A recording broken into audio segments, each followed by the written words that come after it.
The Yellow Wallpaper by Charlotte Perkins. It is very seldom that mere ordinary people like John and myself secure ancestral halls for the summer. A colonial mansion, a hereditary estate, I would say, a haunted house, and reach the height of romantic felicity. But that would be asking too much of fate. Still, I will proudly declare that there is something queer about it. Else why should it be let so cheaply? And why have stood so long untenanted? John laughs at me, of course, but one expect. That in marriage. John is practical in the extreme. He has no patience with faith, an intense horror of superstition, and he scoffs openly at any talk of things not to be felt and seen and put down in figures.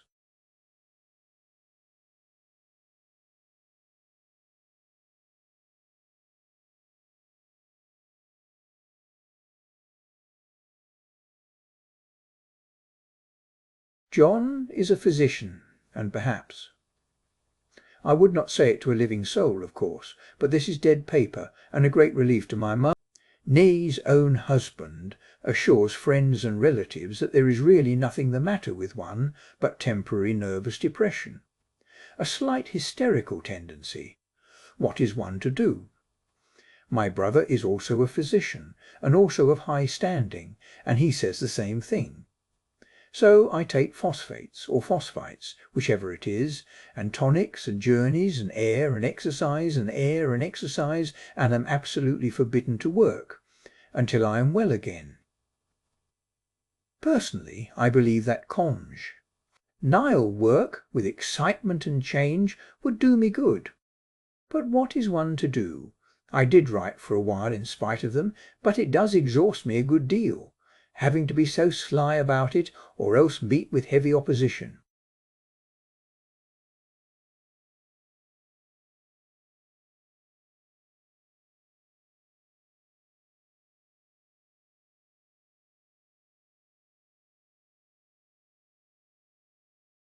I sometimes fancy that in my condition, if I had less opposition and more society and stimulus, but John says the very worst thing I can full place. It is quite alone, standing well back from the road, quite 3 miles from the village.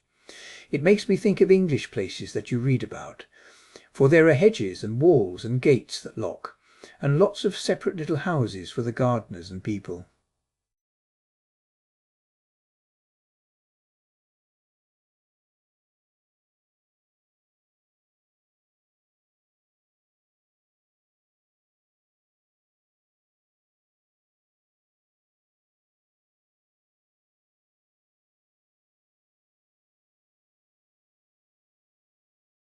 He was some legal trouble, I believe. Something about the heirs and co-heirs. Anyhow, the place has been empty for years. That spoils my ghostliness, I'm afraid, but I don't care. There is something strange about the house. I can feel it. I even said so to John one moonlight evening, but he said what I felt was a draught, and shut the window. I get unreasonably angry with John sometimes. I'm sure I never used to be so sensitive. I think it is due to this nervous condition. But John says if I feel, so I shall neglect proper self-control, so I take pains to control myself, before him at least, and that makes me very tired. I don't like our room a bit. I wanted one downstairs that opened on the piazza, and had roses all over the window, and such pretty old-fashioned chintz hangings. But John would not hear of it. He said there was only one window, and not room for 2 beds, and no near room for him if he took another.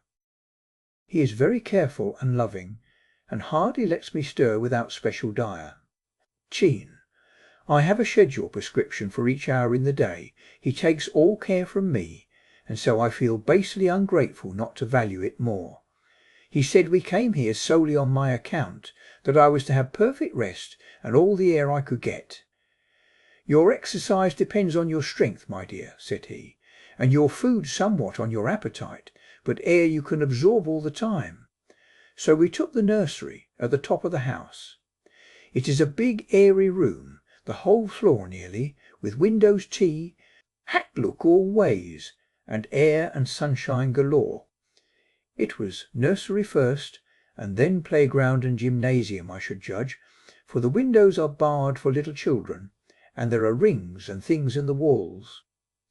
The paint and paper look as if a boys' school had used it. It is stripped off the paper in great patches all around the head of my bed, about as far as I can reach, and in a great place on the other side of the room, low down.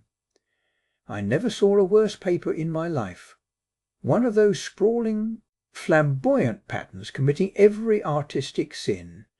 It is dull enough to confuse the eye in following, pronounced enough to constantly irritate and provoke study, and when you follow the lame, uncertain curves for a little distance, they suddenly commit suicide, plunge off at outrageous angles, destroy themselves in unheard of contradictions.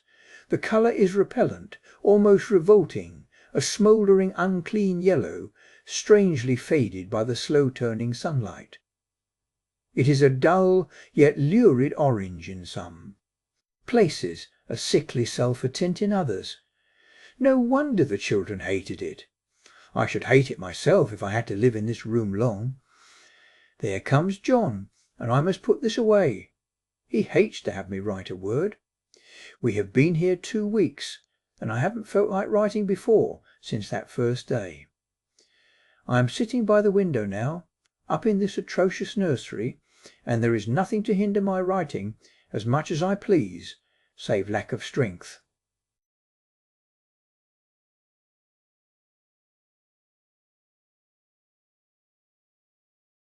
His cases are serious. I am glad my case is not serious. But these nervous troubles are dreadfully depressing. John does not know how much I really suffer. He knows there is no reason to suffer, and that satisfies him. Of course it is only nervousness. It does weigh on me so not to do my duty in any way.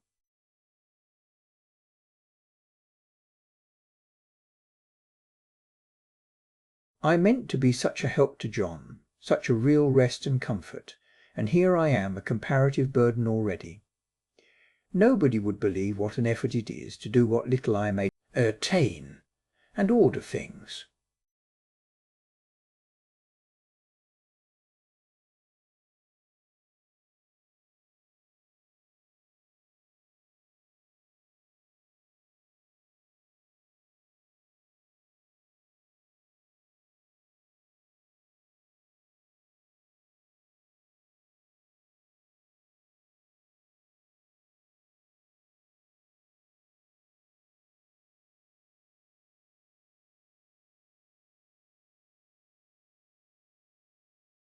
D.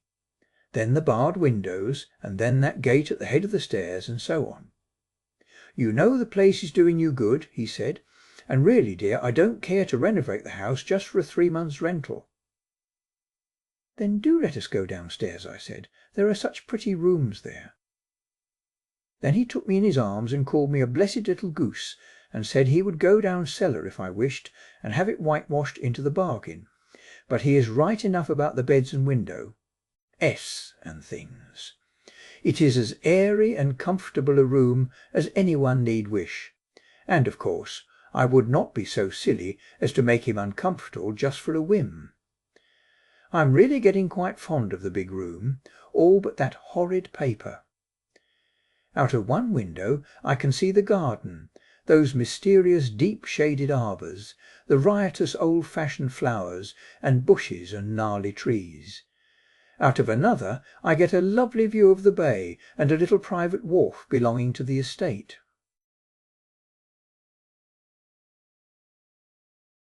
Lane that runs down there from the house. I always fancy I see people walking in these numerous paths and arbours, but John has cautioned me not to give way to fancy in the least.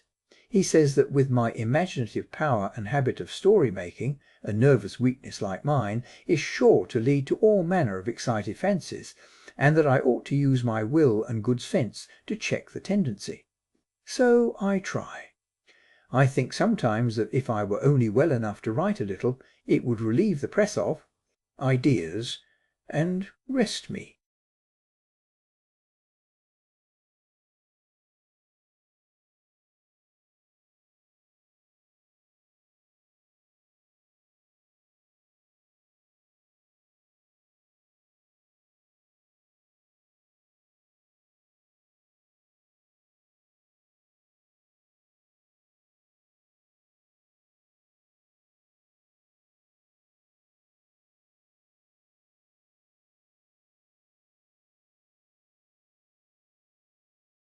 Nth spot where the pattern lolls, like a broken neck, and two bulbous eyes stare at you upside down.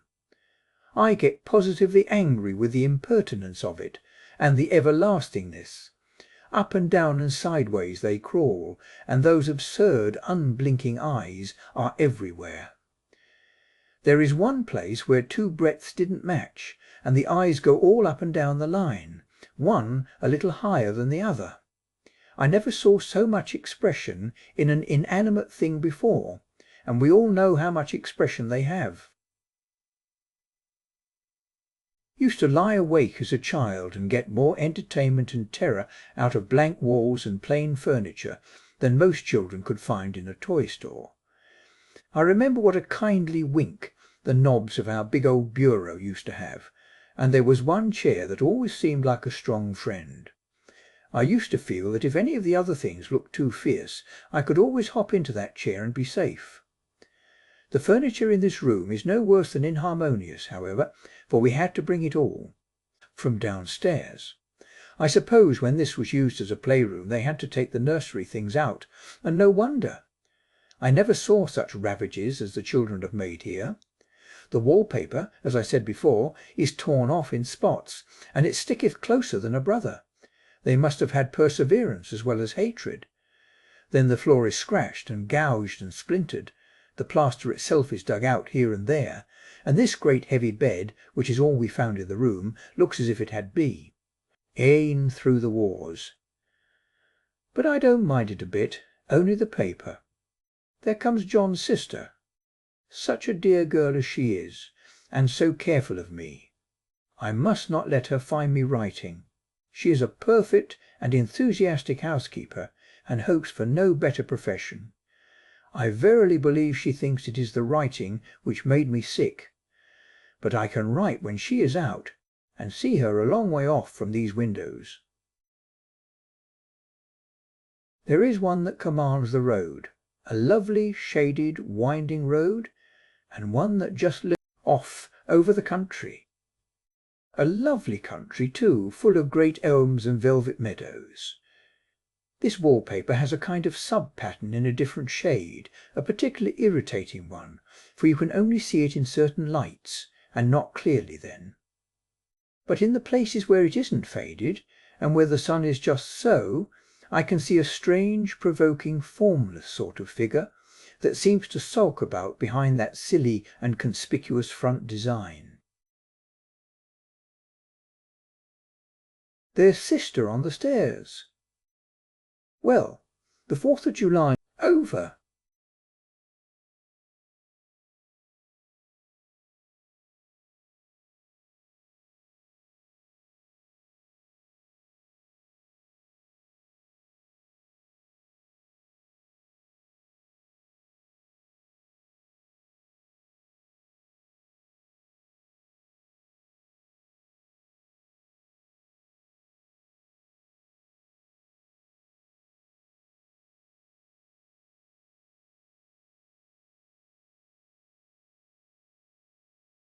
Tea is such an undertaking to go so far.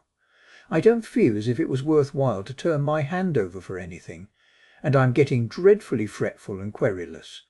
I cry at nothing, and cry most of the time. Of course I don't when John is here, or anybody else, but when I am alone. And I am alone a good deal just now. John is kept in town very often by serious cases, and Jenny is good and lets me alone when I want her to. So I walk a little in the garden, or down that lovely lane, sit on the porch, under the roses, and lie down up here a good deal. I am getting really fond of the room in spite of the wallpaper, perhaps because of the wallpaper. It dwells in my mind so.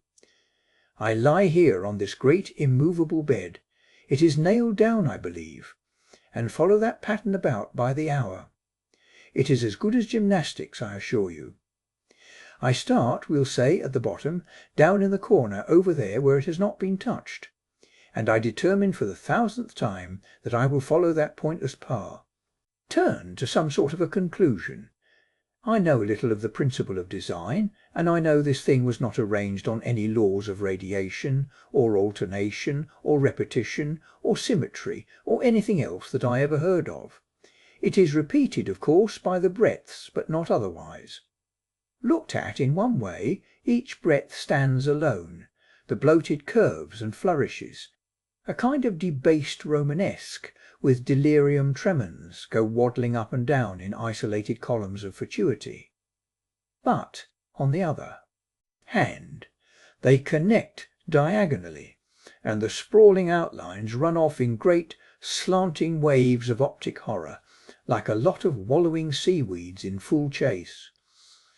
The whole thing goes horizontally too, at least it seems so, and I exhaust myself in trying to distinguish the order of its going in that direction. They have used a horizontal breadth for a frieze, and that adds wonderfully to the confusion. There is one end of the room where it is almost intact, and there, when the cross lights fade and the low sun shines directly upon it, I can almost fancy radiation. After all, the interminable grotesques seem to form around a common centre and rush off in headlong plunges of equal distraction. It makes me tired to follow it. I will take a nap, I guess. I don't know why I should write this. I don't want to. I don't feel able. And I know John would think it absurd. But I must say what I feel and think in some way. It is such a relief. But the effort is getting to be greater than the time now. I am awfully lazy and lie down ever so much.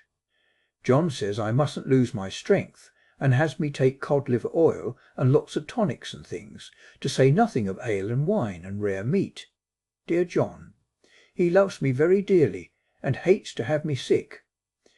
I tried to have a real earnest reasonable talk with him the other day, and tell him how I wish he would let me go and make a visit to cousin Henry and Julia. But he said I wasn't able to go, nor able to stand it after I got there, and I did not make out a very good case for myself, for I was crying before I had finished. It is getting to be a great effort for me to think straight, just this nervous weakness, I suppose. And dear John gathered me up in his arms, and just carried me upstairs and laid me on the bed, and sat by me and read to me till it tired my head.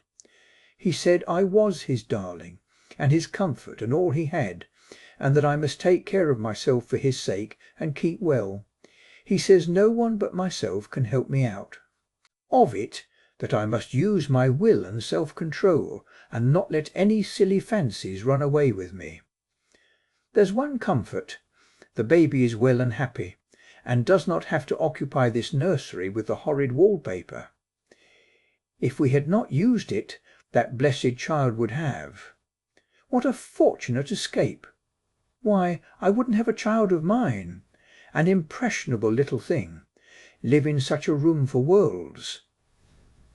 I never thought of it before, but it is lucky that John kept me here after all. Than a baby, you see. Of course I never mention it to them any more, I am too wise, but I keep watch of it all the same. There are things in that paper that nobody knows but me, or ever will. Behind that outside pattern the dim shapes get clearer every day. It is always the same shape, only very numerous, and it is like a woman stooping down and creeping about behind that pattern. I don't like it a bit. I wonder. I begin to think. I wish John would take me away from here. It is so hard to talk with John about my case, because he is so wise, and because he loves me so. But I tried it last night. It was moonlight. The moon shines in all around, just as the sun does. I hate to see it sometimes. It creeps so slowly and always comes in by one window or another. John was asleep, and I hated to waken him, so I kept still and watched the moonlight on that undulating wallpaper till I felt creepy. The faint figure behind seemed to shake the pattern, just as if she wanted to get out. Fetly, and went to feel and see if the paper did move, and when I came back John was awake. "What is it, little girl?" he said. "Don't go walking about like that. You'll get cold." I thought it was a good time to talk, so I told him that I really was not gaining here, and that I wished he would take me away. "Why, darling," said he, "our lease will be up in 3 weeks, and I can't see how to leave before. The repairs are not done at home, and I cannot possibly leave town just now. Of course, if you were in any danger I could and would, but you really are better, dear, whether you can see it or not. I am a doctor, dear, and I know. You are gaining flesh and colour. Your appetite is better. I feel really much easier about you."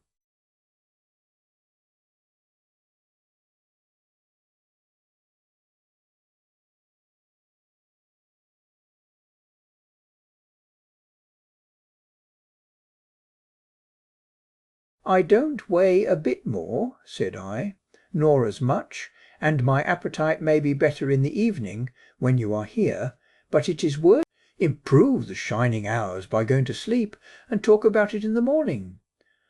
"And you won't go away?" I asked gloomily.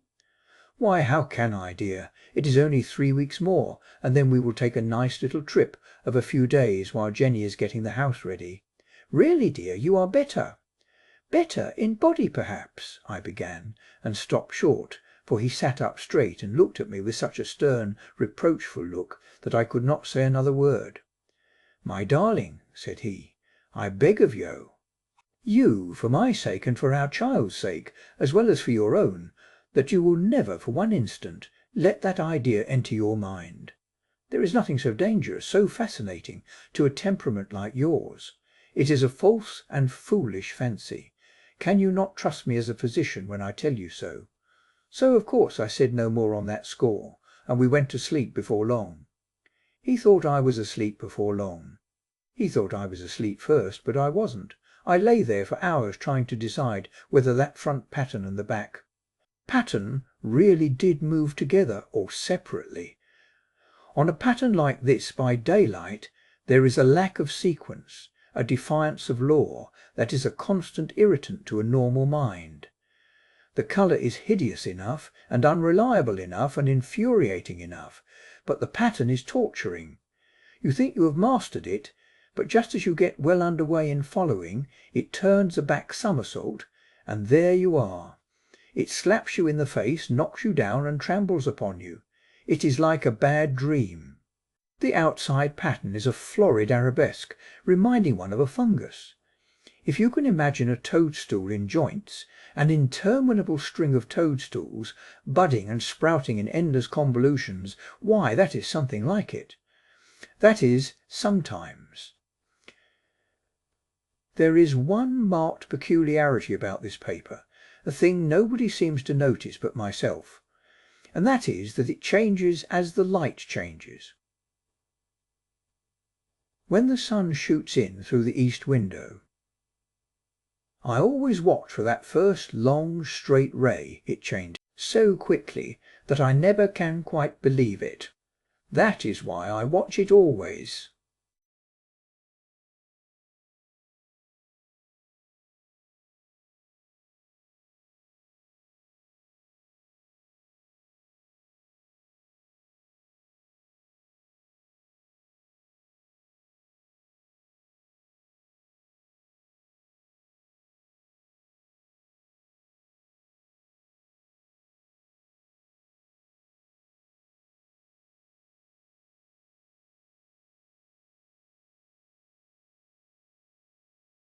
Anne. By daylight she is subdued, quiet. I fancy it is the pattern that keeps her so still. It is so puzzling. It keeps me quiet by the hour. I lie down ever so much now. John says it is good for me and to sleep all I can. Indeed, he started the habit by making me lie down for an hour after each meal. It is a very bad habit, I am convinced, for, you see, I don't sleep. And that cultivates deceit, for I don't tell them I'm awake. Oh, no. The fact is, I am getting a little afraid of John. He seems very queer sometimes, and even Jenny has an inexplicable look. It strikes me occasionally, just as a scientific hypothesis, that perhaps it is the paper.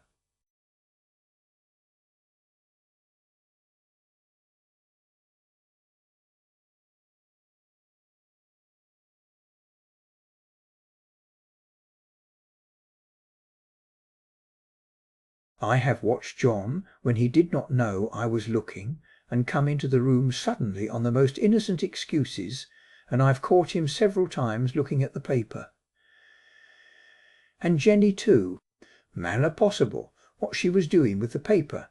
She turned around as if she had been caught stealing, and looked quite angry. Asked me why I should frighten her so. Then she said that the paper stained everything it touched, that she had found yellow smooches on all my clothes, and John's, and she wished we would be more careful. Did not that sound innocent? But I know she was studying that pattern, and I am determined that nobody shall find it out but myself.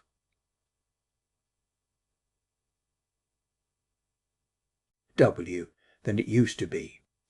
You see, I have something more to expect, to look forward to watch. I really do eat better, and am more quiet than I was. John is so pleased to see me improve. He laughed a little the other day, and said I seemed to be flourishing in spite of my wallpaper. I turned it off with a laugh. I had no intention of telling him it was because of the wallpaper. He would make fun of me. He might even want to take me away. I don't want to leave now until I have found it out. There is a week more, and I think that will be enough. I'm feeling ever so much better. I don't sleep much at night, for it is so interesting to watch developments, but I sleep a good deal in the daytime.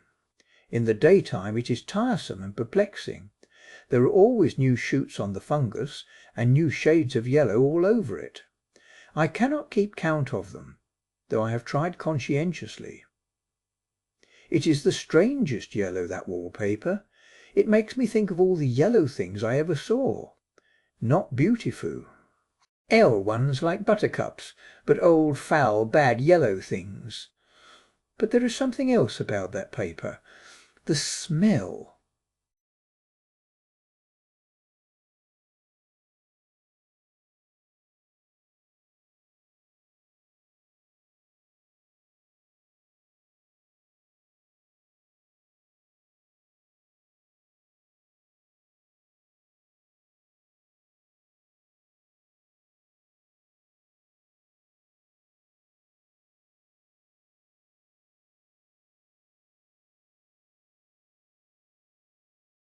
If I turn my head suddenly and surprise it, there is that smell.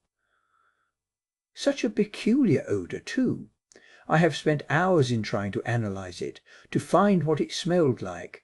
It is not bad at first, and very gentle, but quite the subtlest, most enduring odour I ever met. In this damp weather it is awful. I wake up in the night and find it hanging over me. It used to disturb me at first. I thought seriously of burning the house, to reach the smell. It is the colour of the paper, a yellow smell. There is a very funny mark on this wall, low down near the mopboard, a streak that runs round the room. It goes behind every piece of furniture except the bed, a long, straight, even smooch, as if it had been rubbed over and over. I wonder how it was done, and who did it, and what they did it for. Round and round and round, round and round, it makes me dizzy. I really have discovered something at last. Shh! When it changes so, I have finally found out. The front pattern does move, and no wonder. The woman behind shakes it. Sometimes I think there are a great many women behind, and sometimes only one, and she crawls around fast, and her crawling shakes it all over. Then in the very bright spots she keeps still, and in the very shady spots she just takes hold of the bars and shakes them hard. And she is all the time trying to climb through. But nobody could climb through that pattern. It strangles. So I think that is why it has so many heads. They get through, and then the pattern strangles them off and turns them upside down and makes their eyes white. If those heads were covered or taken off, it would not be half so bad. I think that woman gets out in the daytime. And I'll tell you why, privately. I've seen her. I can see her out of every one of my windows. It is the same woman, I know, for she is always creeping, and most women do not creep by daylight. I see her on that long shaded lane, creeping up and down. I see her in those dark grey arbours, creeping all around the garden. I see her on that long road under the trees, creeping along, and when a carriage comes she hides under the blackberry vines. I don't blame her a bit. It must be very humiliating to be caught creeping by daylight. I always lock the door when I creep by daylight. I can't do it at night, for I know John would suspect something at once. And John is so queer now that I don't want to irritate him. I wish he would take another room. Besides, I don't want anybody to get that woman out at night but myself. I often wonder if I could see her out of all the windows at once. But turn as fast as I can only see out of one at one time. And though I always see her, she may be able to creep faster than I can turn. I have watched her sometimes away off in the open country, creeping as fast as a cloud shadow in a high wind. If only that top pattern could be gotten off from the under one.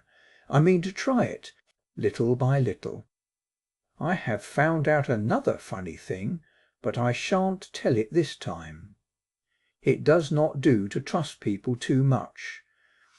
There are only 2 more days to get this paper off, and I believe John is beginning to notice.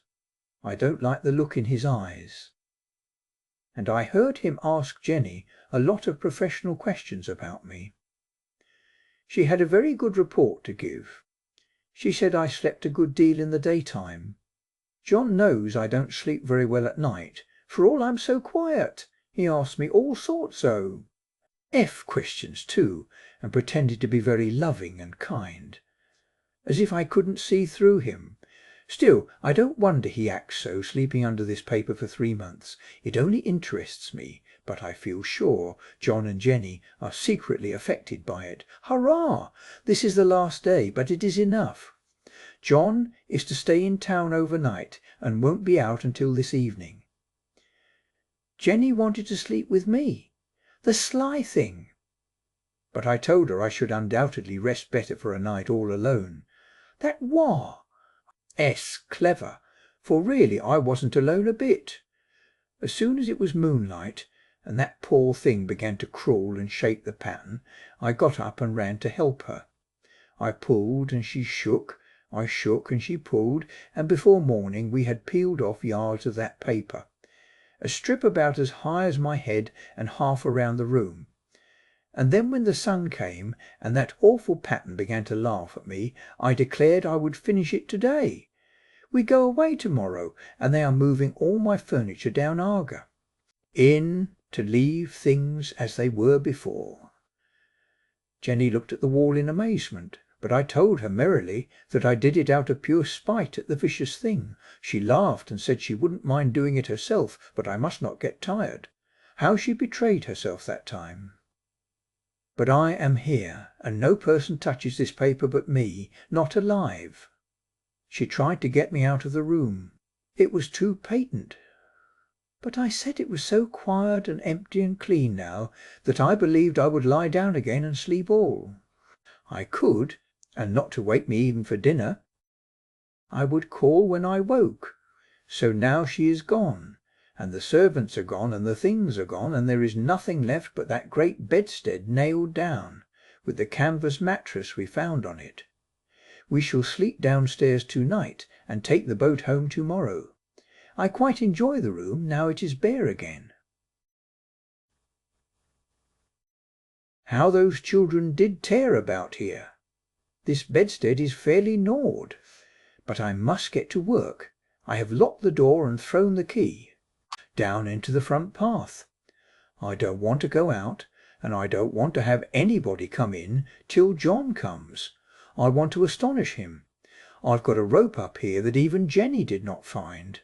If that woman does get out and tries to get away, I can tie her. But I forgot I could not reach far without anything to stand on. This bed will not move. I tried to lift and push it until I was lame, and then I got so angry I bit off a little piece at one corner. But it hurt my teeth. Then I peeled off all the paper. I could reach standing on the floor. It sticks horribly, and the pattern just enjoys it. All those strangled heads and bulbous eyes and waddling fungus growths just shriek with derision. I am getting angry enough to do something desperate. To jump out of the window would be admirable exercise, but the bars are too strong even to try. Besides, I wouldn't do it. Of course not. I know well enough that a step like that is improper and might be misconstrued. I don't like to look out of the window. Woos even. There are so many of those creeping women, and they creep so fast. I wonder if they all come out of that wallpaper as I did. But I am securely fastened now by my well-hidden rope.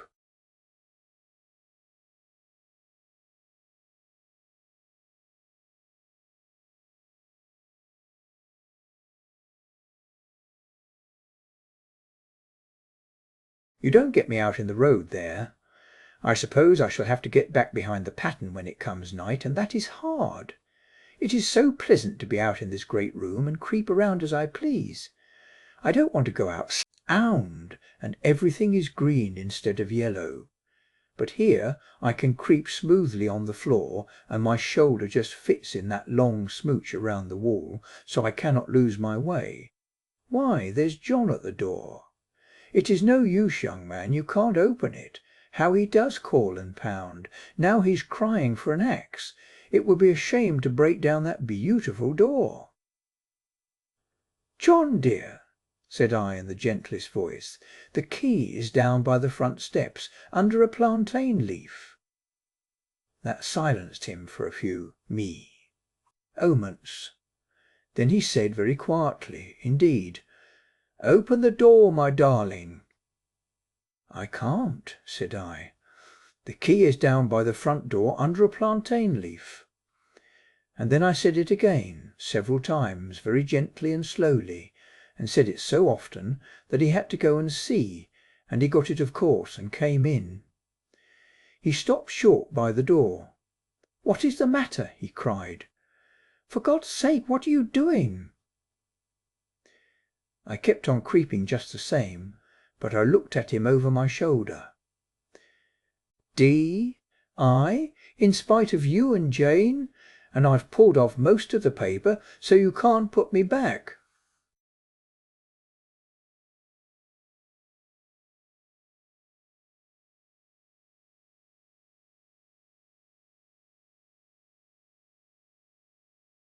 Now why should that man have fainted? But he did, and right across my path by the wall, so that I had to creep over him every time.